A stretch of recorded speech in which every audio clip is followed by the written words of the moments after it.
السلام علیکم ورحمۃ اللہ وبرکاتہ۔ امید ہے تمام سامعین کرام بخیر و عافیت ہوں گے انشاءاللہ تعالی۔ آج ہم دستک من القلب جو کہ ایک کتابچہ تھا جسے میں نے 2024 میں لکھا تھا، اور اس کتابچے کو لکھنے کا جو بنیادی مقصد تھا وہ احادیث کی اہمیت کے اوپر بات کرنا تھا۔ تو اب یہ کتاب اپنی آواز کے ساتھ آپ لوگوں کی سماعتوں کی نظر کر رہی ہوں۔ اس کتاب میں جو دیباچہ ہے وہ آپ کو پیش کر رہی ہوں۔ دور پرفتن میں مومنوں میں سنتیں چھوڑنا فیشن ہوتا جا رہا ہے، اور حدیث کا انکار تو اب ایسے کرتے ہیں مانو روز محشر سرور کونین رحمت للعالمین صلی اللہ علیہ وسلم سے ملاقات ہی نہ ہوگی۔ اس کتابچے کو لکھنے کا اولین مقصد یہی ہے کہ چند ایک احادیث جو یا تو اپنے متن کی وجہ سے لوگ سمجھ نہیں پاتے یا پھر ان کی بنیاد پر اعمال نامے میں آگ بھر رہے ہیں۔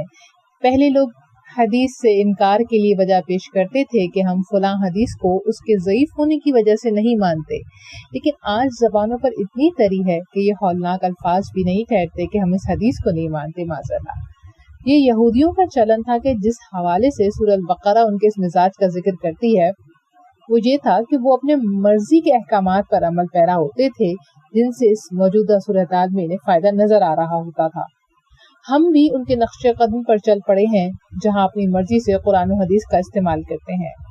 حدیث کی اہمیت اور مقام کیا ہے جان لیتے ہیں کہ مسلمان یہودی اور عیسائی یعنی دیگر اہل کتاب سے کیوں کر مختلف ہیں؟ کیونکہ وہ ہم اس لیے مختلف ہیں کہ ہم نے رسول اللہ صلی اللہ علیہ وسلم کے سچے ہونے کا اقرار کیا ہے۔ ان پر نازل ہونے والی کتاب قرآن کریم پر ہم ایمان لاتے ہیں، اور قرآن کیا کہتا ہے؟ قرآن کہتا ہے سورہ النجم میں آیت نمبر 3 اور 4، جس کا ترجمہ میں آپ کے سامنے پیش کر رہی ہوں، اور وہ اپنی نفسی خواہش سے نہیں بولتے۔ یعنی رسول اللہ صلی اللہ علیہ وسلم کے بارے میں گفتگو ہو رہی ہے کہ رسول اللہ صلی اللہ علیہ وسلم اپنے نفس کی خواہش کے تحت نہیں بولتے۔ وہ قرآن تو صرف ایک وحی ہے جو ان پر بھیجی جاتی ہے، یعنی جو قرآن کے الفاظ ہیں وہ ان کے اوپر بطور وحی آتے ہیں، یعنی وہ جو احکامات دے رہے ہیں وہ احکامات بھی ان کی اپنی مرضی کے نہیں ہیں، وہ قرآن سے ہی وہ ان کے اوپر وحی ہی آ رہی ہے۔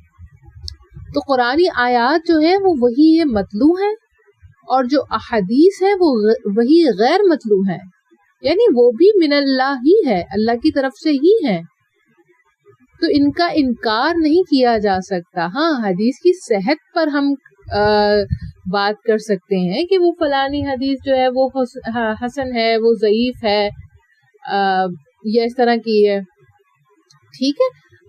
ہم حدیث کے مختلف اس کے اوپر اصطلاحات کے اوپر بات کر سکتے ہیں، اور مجھے لگ رہا ہے شاید میں نے حسن یا حسن کے اندر بھی جو ہے وہ ایک غلطی کی ہے، ٹھیک۔ تو اب یہ والی چیز ہے کہ ہمارے پاس کیا ہے کہ ہم اس کے اوپر بات کر سکتے ہیں لیکن ہم اسے چھوڑ نہیں سکتے۔ اب جب سب سے جو کمزور درجہ اس وقت ہمارے پاس جو آج کل مارکیٹ میں گھوم رہا ہے وہ کیا ہے کہ ضعیف حدیث چھوڑ دی جائے۔ نہیں، وہی ضعیف حدیث کو کون لوگ چھوڑیں گے؟ ضعیف حدیث کو چھوڑیں گے آپ کے علماء کرام۔ اگر وہ کوئی فتویٰ ایسا جاری کرتے ہیں جو ضعیف حدیث سے لیا گیا ہے، یا کوئی حکم جو ہے وہ اس سے جاری ہو جاتا ہے، تب سوال اٹھتا ہے۔ کیوں؟ کیونکہ ضعیف حدیث کو دلیل کے طور پر استعمال نہیں کیا جا سکتا۔ البتہ ضعیف حدیث جو ہے وہ یعنی اس سے کوئی حکم نہیں جاری ہو سکتا ضعیف حدیث سے، تو جب حکم نہیں جاری ہو سکتا تو فتویٰ بھی نہیں آئے گا۔ تو اب یہ ہے کہ اگر ضعیف حدیث میں کوئی اچھی بات ہے، جیسے چین جا کر پڑھائی کرو، چاہے تمہیں چین ہی کیوں نہ جانا پڑے، علم حاصل کرو، تو اس کے لیے کہا گیا کہ بھائی یہ تو ضعیف ہے، بات غلط نہیں ہے، وہ علم کی اہمیت کے اوپر بات ہو رہی ہے، تو پھر اس کے ضعیف ہونے سے ہمیں کوئی پریشانی نہیں ہے، ٹھیک ہے۔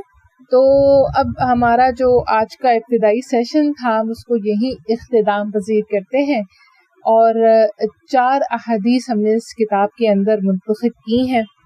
ان 4 حدیثوں کے اوپر ہم جو ہے مختلف سیشنز میں، جو اس کے 4 سیشنز ہیں، ان کے اندر بات کریں گے انشاءاللہ تعالی۔ تب تک کے لیے اللہ حافظ.